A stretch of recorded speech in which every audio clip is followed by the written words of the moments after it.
Alors, Gemara Rosh Hashanah, 6a, on continue, donc là où on s'était arrêté.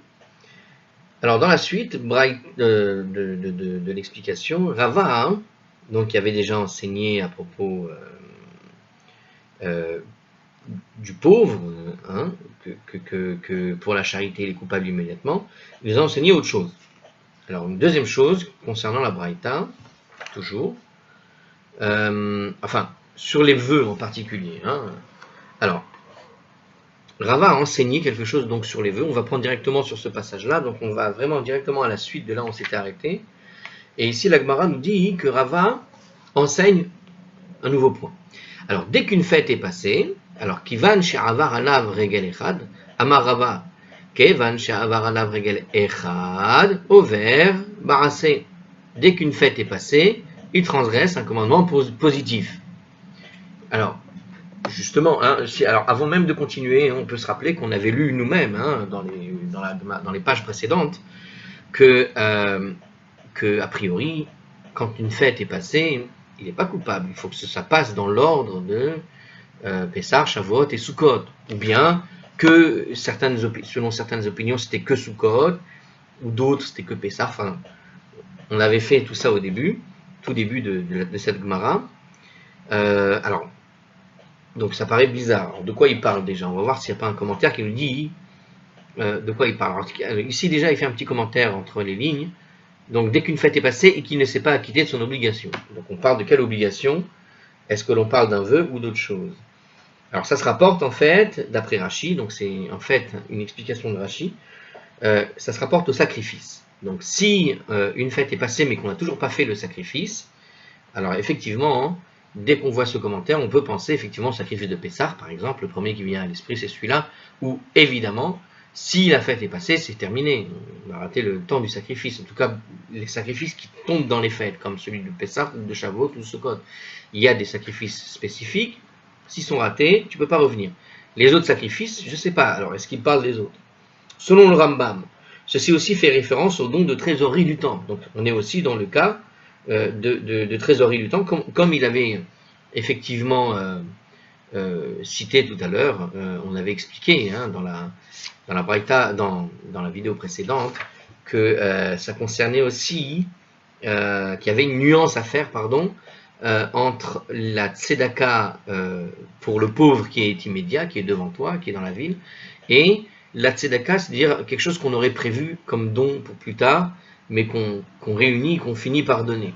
Et donc justement, on a vu que pour le cas des sacrifices, il était à mettre en comparaison avec les dons du temple, justement, et que quand l'une des premières braïtas qu'on avait expliquées, dans laquelle on citait justement à la fois les sacrifices et la tzedaka, cette tzedaka en fait concernait la trésorerie du temple, alors que quand Rava parle et avait donné avait expliqué en disant que quand on fait le don de la charité, de la tzedaka, on est coupable immédiatement. Eh bien, quand on est coupable immédiatement, c'est parce que les pauvres sont immédiatement devant toi. Et qu'on ne parle pas de la même tzedaka que quand on parlait de la tzedaka qui était collée au sacrifice. Collée au sacrifice, c'est en général des dons qu'on doit aller faire pour le temple, qu'on va donner au temple. Eh bien, de la même manière ici, le commentaire, en fait, nous redit ça, que quand Rava, il dit que dès qu'une fête est passée, qu'on ne sait pas donc acquitter l'obligation, il transgresse le commandement positif. Qu'est-ce qu'il transgresse, en fait? C'est par rapport, par exemple, donc au sacrifice, nous dit Rashi, mais Rambam rajoute, puisque lui aussi a étudié la Gemara qui était précédent, il rajoute évidemment que ça concerne aussi du coup la trésorerie du temple, qui aurait dû effectivement revenir aux pauvres, mais puisqu'elles sont comparées au sacrifice, du coup, ça rejoint ce que dit Rashi, c'est-à-dire il faut comprendre ce que dit Rashi dans l'idée des sacrifices, que c'est tout ce qui est en fait relié au temple, tout ce qui doit être donné au temple. Donc ça comprend, pour lui, en tout cas, pour Rambam, ça comprend en fait la trésorerie. Rambam, c'est quand même beaucoup plus récent que Rashi, pas de beaucoup, mais quand même. Et bien sûr, Rashi, alors juste petit rappel toujours dans l'échelle, on est au niveau de la Gemara jusqu'à l'an 600. Bon, à partir de Rashi, c'est vers déjà l'an 1000 et Rambam, c'est 1300, 1400, quelque chose comme ça. Peut-être un petit peu avant, entre les deux, enfin bref. Alors la Gemara donc conteste en fait ce que dit Rava Il dit que c'est un commandement. Alors, commandement positif, pardon, j'ai oublié de faire une petite lecture du commentaire là-dessus. Donc, dès qu'une fête est passée, il transgresse le commandement positif. Qu'est-ce que nous dit le commentaire? Parce que c'est écrit dans la Torah, en fait, si on prend le verset, donc Deutéronome 12, 5 à 6, où Vata Shama Ve'eveta Shama. Il y a écrit comme ça, alors on l'a déjà lu, c'est un verset qu'on a déjà lu. Tu viendras là-bas et vous apporterez là-bas. Hein, c'est Rashi qui le rapporte. Alors, la Gemara avait déduit de ces versets qu'il existait un commandement positif de s'acquitter de ses vœux, qui peut être accompli pendant les premières fêtes consécutives à la formulation du vœu. La Gemara a donc fait cette référence sur la base de l'enseignement de Rava. Alors tout à l'heure, en fait, quand on avait parlé de ce verset, en fait, ça faisait référence à l'enseignement qu'on est en train de donner maintenant. C'est-à-dire que dès qu'une fête est passée, il transgresse un commandement positif. Quand on dit, je dis tout à l'heure, c'est-à-dire une des vidéos qui se trouvait en fait vers la page 4a, hein, il faut revenir à la page 4a, donc aux vidéos qui concernent la page 4a. Donc ici, qu'est-ce qu'on voit? Alors, peut-être, je rappelle, ce passage, on l'avait utilisé, par exemple, parce qu'après ce passage, j'avais dit, il repartira le lendemain. Donc, on avait conclu que une des mitzvot, c'était de venir faire le sacrifice, etc. Mais il fallait rester, passer la nuit là-bas. Vous vous rappelez de ça? Eh bien, il y avait donc eu une déduction qui disait que le commandement positif, c'est celui de rester, par exemple. Est-ce que... Bon, peut-être je vais un petit peu vite. Sur ce que j'affirme là, il faudrait que je revoie, mais on ne va pas le faire maintenant. Alors, la Gemara a fait donc cette affirmation sur la base de l'enseignement de Rava, c'est-à-dire que dans la Gemara 4a, la Gemara avait déduit de ces versets qu'il existe le commandement positif de s'acquitter de ses vœux. Ah, tout simplement. Donc, s'acquitter de ses vœux, c'est un commandement positif. Il y a dans le fait de s'acquitter de ses vœux, de remplir son devoir, de finir le vœu, on a fait un vœu, on donne ce qu'il y avait prévu, c'est un commandement positif. Quand, dans la Gemara précédemment, on avait établi que c'était un commandement positif, en fait, on se basait sur ce que dit Rava maintenant dans cette page. Alors, la Gemara conteste aussi ce que dit Rava en réalité. Alors, qu'est-ce qu'il dit? Alors, Métivé, ils ont contesté. Alors, ils ont contesté à partir de quoi? À partir d'une Mishnah qu'on va citer tout de suite. Et id Rabbi Yoshua, ve Rabbi Papeyas, al velad shelamim, sheikrev shelamim, Amar Rabbi Papeyas. C'est la première fois que j'entends ce nom, hein, by the way. Lanupara shel zifre shelamim, va'achalnu ha bepesach, va'achalnu veleda shelamim bechag. Ok. Alors, quand on lit en même temps... Alors, en fait, ce passage, c'est pas une braïta, c'est une Mishnah. C'est une Mishnah qu'on trouve dans Eduyot ou Teruma. Ou Temura, pardon. Temura, ça me paraît bizarre, je ne connais pas de Temura. Teruma? Je sais plus. Bon. Ok. Alors, en tout cas, cette Mishnah, qu'est-ce qu'elle dit? Alors, on va le faire en français, c'est plus simple. Rabbi Yoshua et Rabbi Papeyas ont témoigné, plutôt, à propos du petit d'un Shelamim. C'est-à-dire que si un enfant, je crois, hein, c'est ça. Ah non, pas du tout, rien à voir, comme quoi, il faut toujours avoir quelqu'un à côté qui... Alors, vous savez, normalement, ça s'étudie à deux, quelqu'un qui connaît et quelqu'un qui ne connaît pas. Alors moi, je ne connais pas. Mon aide, c'est justement la Gemara qui est devant moi. Alors, justement, ici, le petit d'un Shelamim, le Shelamim, en l'occurrence, ici, c'est le sacrifice qu'on va offrir. Donc, il y a un petit à l'intérieur du ventre de cette bête. Donc, la bête était pleine au moment où je l'ai désignée. C'est ça ce que dit le commentaire. Ou bien, elle est devenue par la suite. Imaginez, vous avez désigné un animal, et puis vous l'avez mis de côté jusqu'à pouvoir l'amener à l'occasion. Et voilà que, entre-temps, il va avoir un petit. Donc il dit ici, Rabbi Yoshua et Rabbi Papeyas, ils ont témoigné à propos du petit d'un Shelamim, qui doit être offert en sacrifice comme Shelamim. C'est-à-dire qu'en fait, il reste un sacrifice. Et ce qu'il faut comprendre ici, c'est que c'est un témoignage. C'est-à-dire, c'est un témoignage de gens qui ont vu comment ça se faisait à l'époque. Et donc, ils pensent qu'un tel animal, donc, il doit être offert. Alors, Rabbi Eliezer, ailleurs, dit que non. Hein. Lui, il n'est pas d'accord. Qui soutient que le rejeton d'un Shelamim n'est pas offert en Shelamim en vertu d'un décret rabbinique. Donc, pour Rabbi Eliezer, on n'offre pas ce petit, Mais ce que dit ici Rabbi Yoshua et Rabbi Papeya, c'est qu'il y a eu un témoignage, ils savent qu'il y a eu un jour, les gens ont vu de leurs yeux, les gens sur qui on peut avoir confiance, que ce petit avait été offert en sacrifice. Donc, ils ont témoigné que le petit d'un Shélamim doit être offert en sacrifice comme Shélamim, donc lui-même. Et Rabbi Papias a dit, j'atteste que nous... Alors, c'est vraiment, prend le ton d'un témoignage, j'atteste que nous avions une vache désignée comme sacrifice de Shélamim, et nous l'avons mangée à Pessah. Et nous avons mangé son jeune veau comme Shélamim lors de la fête de Sukkot. Donc, il y avait un animal qui aurait dû être sacrifié, si j'ai bien compris, à Pessah. L'animal en question a été sacrifié pour Pessah, mais le petit, du coup, eh bien, ils s'en sont servis pour un Shélamim, lui aussi, pour la fête de Sukkot, plus tard. Donc, il y a bien une attestation ici, si on se concentre 2 secondes sur ce que dit cette Mishnah, qu'il y a bien une attestation que le petit veau, qui est sorti du premier animal, a aussi servi comme sacrifice de Shélamim. Maintenant, on a enseigné cette Gemara. Pourquoi? On a enseigné pour montrer une contestation par rapport à Rava. On revient sur ce que disait Rava. Rava avait dit qu'une fête est passée. Lorsque la fête est passée, il transgresse le commandement positif. Or, on voit dans cet exemple qu'on vient de donner, sans regarder la suite, on voit dans cet exemple, on essaye toujours d'anticiper avant de faire la suite, on voit dans cet exemple donc que ici, on voit qu'il a attesté quoi? Qu'il y avait un sacrifice de Shélamim à Pessah, mais qu'ils ont mangé le petit plus tard à Sukkot.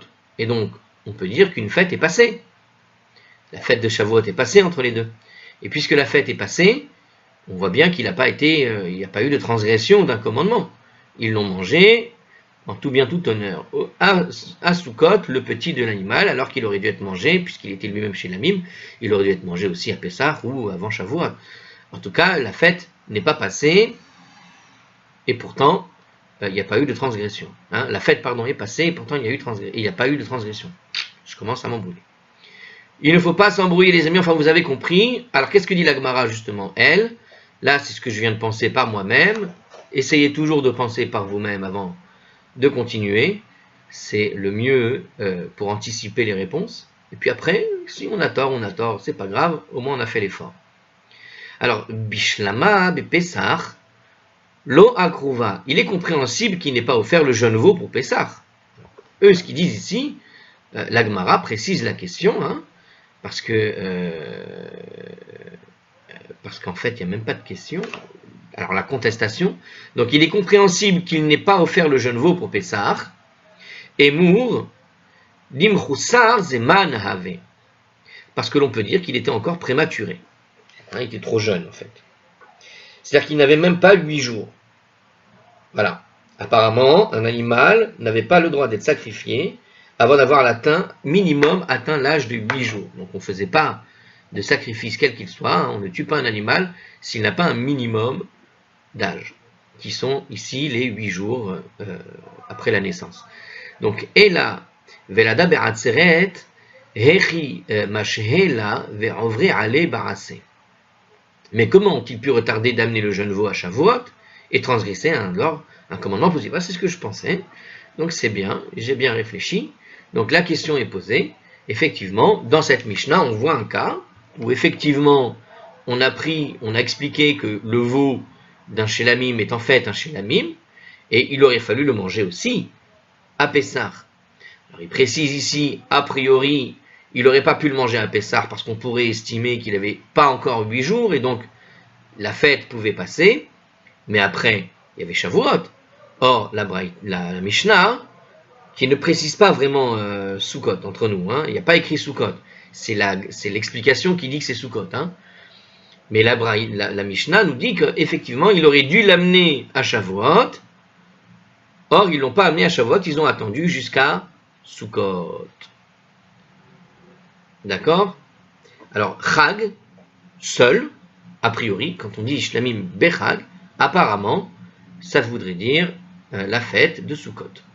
Puisqu'il n'y a pas écrit Sukkot, il y a écrit juste Bechag, lors de la fête. Sous-entendu, Sukkot, dans cette Mishnah que je viens de citer.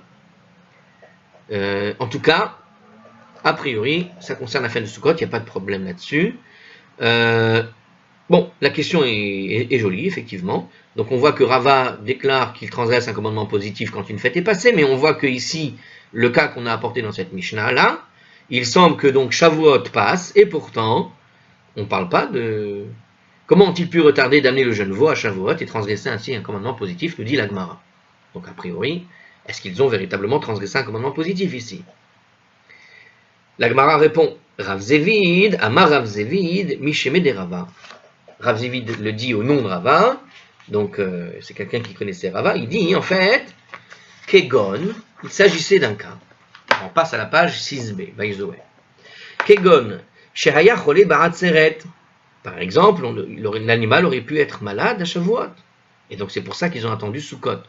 Hein, je rappelle qu'on vient de parler d'une Mishnah qui parle d'un témoignage. C'est-à-dire que ce n'est pas nécessairement un cas général, mais c'est le cas de quelque chose qui s'est passé.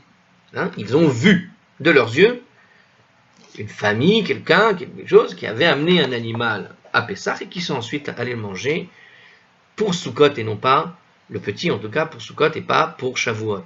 Alors il te dit ici une des raisons, bah, très bien, l'animal en fait était malade à Shavuot et quand un animal est malade, on retarde. Le jeune veau étant malade, c'est nous dit Rashi, c'est Rashi qui le dit, un animal malade ne peut pas être apporté en sacrifice, ainsi que l'enseigne la Mishnah dans le traité Berachot 41a. Donc si vous connaissez la Gemara de Berachot, on saura, on apprendra là-bas, à la page 41a, que c'est pas Brachot, je me suis encore trompé, pardon, Bechorot, ce qui est plus logique, puisque Bechorot, c'est les premiers-nés des animaux. Donc c'est Bechorot et pas Brachot, évidemment. 41a, effectivement, donc un animal malade, on ne fait pas de sacrifice. Après, qu'est-ce que c'est qu'un animal malade? C'est une autre histoire. Alors, autre explication, il y a une autre explication éventuellement pour expliquer ce qu'il dit ici. Donc l'animal était malade à Shavuot. Qu'est-ce qu'il dit? La Gemara veut dire que le propriétaire de l'animal était malade. Donc c'est pas l'animal lui-même qui était invalidé pour le sacrifice au moment de Shavuot, et donc il ne pouvait pas le faire tout de suite, il fallait attendre qu'il guérisse. Mais c'est lui-même, le propriétaire, n'a pas pu aller tout simplement, force majeure. Alors, apparemment, il y a beaucoup de rabbanim ici, je vois dans ce qu'il dit, qu'en fait, il rejette toute cette deuxième explication, et Agahot Ayavet, il explique pourquoi Rashi a rejeté cette approche. Donc Rashi n'explique pas comme ça, lui il parle d'un sacrifice d'un animal malade, d'autres pensent que c'est l'homme qui était malade, mais la plupart ne sont pas d'accord. Alors la Gemara répond en fait, que puisque le propriétaire n'était pas en mesure d'offrir l'animal à Shavuot, il n'a donc pas transgressé de commandement positif, puisque à Shavuot, il n'était pas disponible. Que ce soit le cas 1 ou le cas 2, quoique dans le cas 2, dans le cas d'un vœu, en général, tu te débrouilles même pour envoyer quelqu'un le faire à ta place. Peut-être. Alors ça, c'est une règle que je viens de dire, mais j'en suis pas sûr de 100%. Mais c'est une des choses qui pourrait effectivement être dite, qui pourrait être réglée comme ça. En tout cas, bon, ici, il dit que effectivement, on voit bien que le cas à Shavuot, il aurait dû, il n'a pas pu. Donc, il n'y a pas eu de transgression de commandement positif. Il n'a pas été dit quelque part qu'il a été transgressé un commandement positif ici. Donc, pourquoi Rava aurait dit ça? Donc, ça nous explique qu'il était soit malade, etc. De plus, même après la guérison, il n'a pas l'obligation d'offrir l'animal immédiatement, parce qu'une fois la première fête est passée, le commandement positif ne s'applique pas à chacun des jours suivants. Donc, il doit toutefois l'apporter en sacrifice à la prochaine fête. Oui, parce que la première fête qui est passée, du coup, c'est Pessah. Ouais, je sais pas. On avait dit qu'il venait de naître, donc c'était déjà en soi un retard qu'on a le droit de prendre. Bon, voilà, bon, je pense que c'est assez simple. Donc l'animal était donc malade à Shavuot, et on a compris ici que quand il est malade, apparemment, ça peut retarder le moment du sacrifice pour plus tard, pour une autre fête. En tout cas, on n'a pas cité quelque part quoi que ce soit qui disait qu'il avait transgressé un commandement négatif. Donc, ça conforte finalement Rava. Lui, Rava, il dit que c'est une transgression du commandement positif. Celui qui doit faire un sacrifice doit l'apporter immédiatement à la première fête. S'il dépasse, il transgresse. Mais ici, il avait le droit de dépasser tout simplement parce qu'il était malade et donc ça ne rentre plus dans la comptabilité de la première fête à dépasser. Voilà ce qu'il veut dire. Donc c'est pour ça que ça conforte Rava. Autre réponse, Rav Ashi a dit, Rav Ashi Amar. Maï ve'achalnu ve'lada shelamim bechag de katane. Chag Shavuot. Alors c'est ce que je disais un petit peu tout à l'heure. C'est-à-dire que dans le témoignage, à quelle fête cette braïta? Alors lui il dit que c'est une braïta du coup. Là-bas il disait que c'est une Mishnah. Ici c'est une braïta. Bon alors c'est une braïta. De toute façon on a dit que c'était un peu la même chose. Hein, c'est juste compilé, pas compilé. Alors à quelle fête la braïta fait-elle allusion lorsqu'elle enseigne? Nous avons consommé son jeune veau comme chez la mime lors de la fête. C'est quoi cette fête? Parce que dans le texte original il y a écrit la fête. Moi j'ai donné directement, j'ai dit que c'était Sukkot. Pourquoi? Parce que c'était traduit comme ça. Enfin, le commentaire à côté de la traduction disait à côté, entre parenthèses, Sukkot. Donc je me suis lâché, j'ai dit Sukkot. Mais en fait, le texte original parle de la fête. Donc il a dit qu'ils ont consommé ce veau, comme chez la mime, pendant la fête. Et c'était après Pessah. Alors, toute la discussion depuis tout à l'heure là, de ce passage dit que c'était à Sukkot. Mais voilà Rav Ashi, il dit en réalité ici, c'était la fête de Shavuot. Et donc effectivement, si c'est la fête de Shavuot, l'animal est tombé, venait de naître, il y a eu 8 jours à attendre, ils ne pouvaient pas le sacrifier pendant Pessah, ils ont donc attendu la prochaine fête qui était Shavuot pour le faire, tout simplement, comme le dit finalement cette braïta, qui parle de la fête, sans préciser laquelle. Alors, ils ont tout de suite conclu que c'était Sukkot, mais en fait, c'est probablement Shavuot, c'est ce que dit Rav Ashi. Rav Ashi dit c'est Shavuot. Le nom Atzeret, eh ben c'est pas là. Alors bien que lorsque le mot Chag, fête, soit utilisé en référence à une fête particulière, alors du coup je rejoins maintenant les deux opinions. En fait le mot Chag désigne en général quand il est utilisé tout seul, parce que, alors je vais vous dire pourquoi, parce que la vraie fête, ce qu'on appelle la fête, c'est vraiment Sukkot. C'est-à-dire que autant toutes les fêtes sont des fêtes juives bien sûr, mais l'idée de, on va dire, festivité, elle est surtout dans la fête de Sukkot. Pourquoi? Parce qu'il y a un côté un peu, j'ai envie de dire, rupestre. Le fait d'aller dans une cabane fabriquée, le fait de prendre des, comment dire, parce que c'est vraiment dans la fête de Sukkot où on dit tout le temps Yom Simchatenu, hein, Yom Beyom Chag à Sukkot Hazeh, Zman Simchatenu, c'est le temps de la joie. Et l'idée de la festivité, c'est-à-dire d'associer la fête à la joie, c'est un petit peu l'idée que le monde entier connaît de la fête. Faire la fête, quoi. Hein. Quand on fait la fête, bon, à Pessah, qu'est-ce que tu fais comme fête?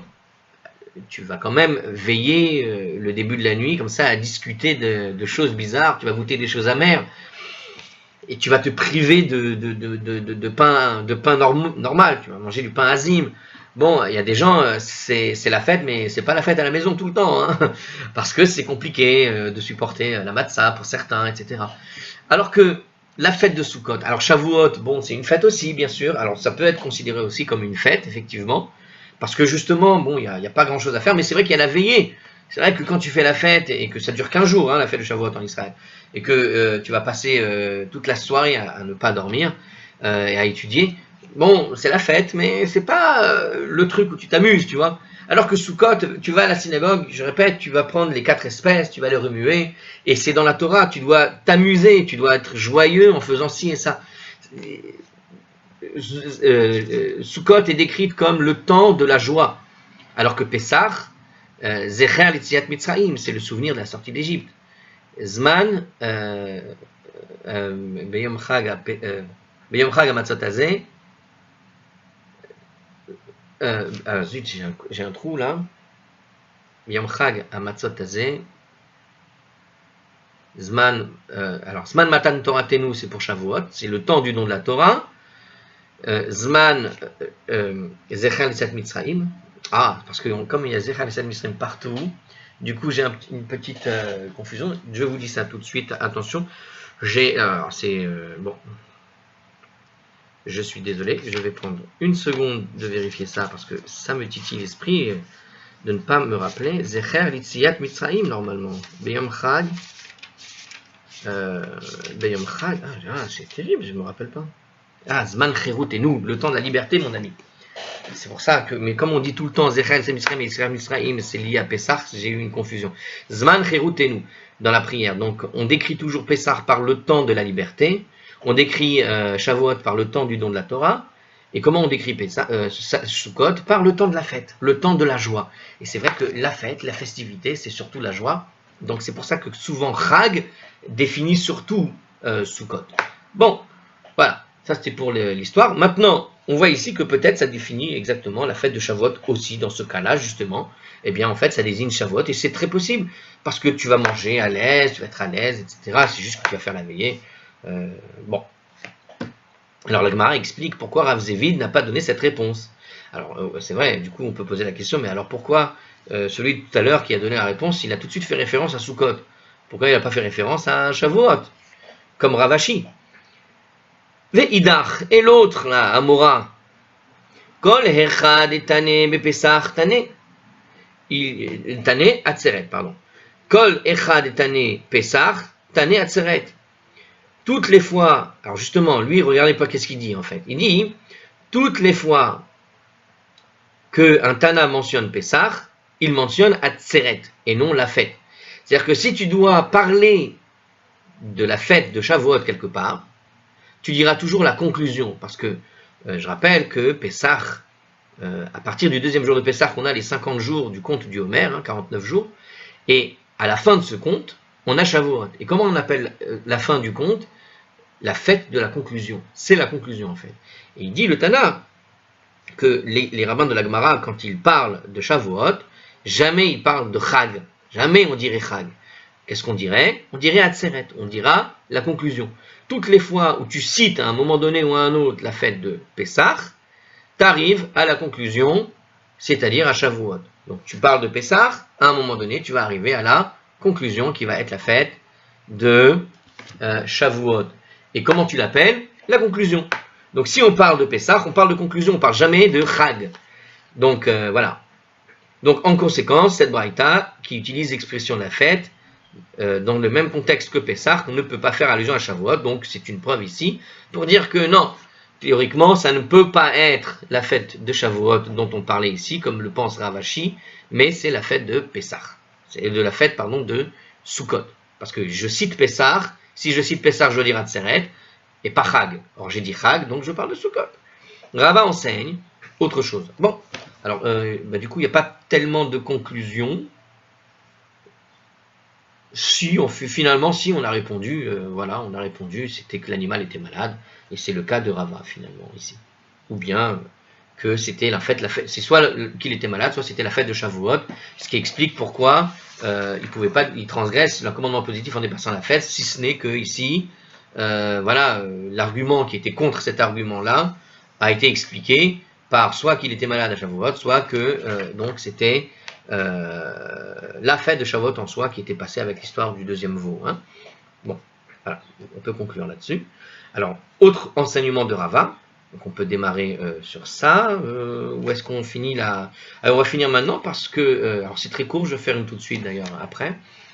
Parce que comme on a démarré la page 6b, autant démarrer la page 6b avec un nouveau passage.